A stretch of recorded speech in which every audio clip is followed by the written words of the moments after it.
மருதம் பூங்கா வயலும் வயல் சார்ந்த இடத்தை சேர்ந்த மருதநில மக்களின் வாழ்வியலையும் மரங்களையும் செடிகளையும் எடுத்துக்காட்டும் வகையில் காவேரி ஆற்றின் படுகையில் வளம் செறிந்த வயல்வெளிகள் நிறைந்த தஞ்சாவூர் மாவட்டத்தில் திருமலை சமுத்திரம் என்ற இடத்தில் 2 கோடி ரூபாய் திட்ட மதிப்பீட்டில் மருதம் பூங்கா அமைக்கப்படும். சூரிய தோட்டம் தமிழ்நாட்டை பிரபல சுற்றுலாத்தலமாக கன்னியாகுமரி விளங்குகிறது. கன்னியாகுமரியில் சூரிய உதய புள்ளிக்கும் மறைவு புள்ளிக்கும் இடையே ஒரு தோட்டம் அமைத்தால் அது பார்வையாளர்களை மிகவும் கவரும். இதனை கருத்தில் கொண்டு கடற்கரை அருகில் சூரிய தோட்டம் 2 கோடி ரூபாய் செலவில் அமைக்கப்படும்.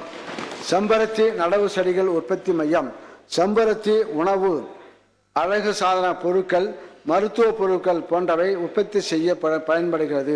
மேலும் செம்பருத்தி பூ இதழ்களிலிருந்து தயாரிக்கப்படும் தேநீர் இரத்த அழுத்தம், மன அழுத்தம், கொழுப்பு, உடல் எடை ஆகியவற்றை குறைக்க உதவுகிறது.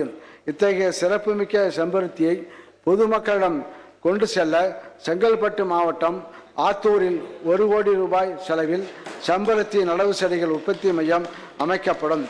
நடுவக்குறிச்சியில் புதிய அரசு தோட்டக்கலை பண்ணை இன தூய்மையான தரமான நடவு செடிகளை உரிய நேரத்தில் உற்பத்தி செய்து விவசாயிகளை நியாயமான விலையில் வழங்கவும் விவசாயிகளுக்கு மாதிரி செயல் விளக்க பண்ணையாக செயல்படவும் தென்காசி மாவட்டம் சங்கரன்கோயில் வட்டம் நடுவக்குறிச்சி கிராமத்தில் 4 ஏக்கர் நிலப்பரப்பில் புதிய அரசு தோட்டக்கலை பண்ணை 1 கோடி ரூபாய் மதிப்பீட்டில் அமைக்கப்படும்.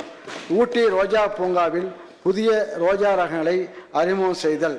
உதகையில் அரசு ரோஜா பூங்காவில் பெரிய சிறிய வகை ரோஜாக்கள், கொடி ரோஜா போன்ற 4201 வகைகளை உள்ளடக்கிய 32,000 ரோஜா செடிகள் உள்ளன.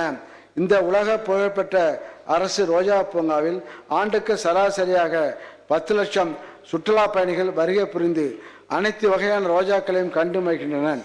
இப்பூங்காவின் ரோஜா தொகுப்பினை செறிவூட்டும் வகையில் முதற்கட்டமாக 100 புதிய ரக ரோஜா வகைகள் நடவு செய்யப்பட்டு சுற்றுலா பயணிகளை மேலும் கவரும் வண்ணம் இப்பூங்கா மேம்படுத்தப்படும்.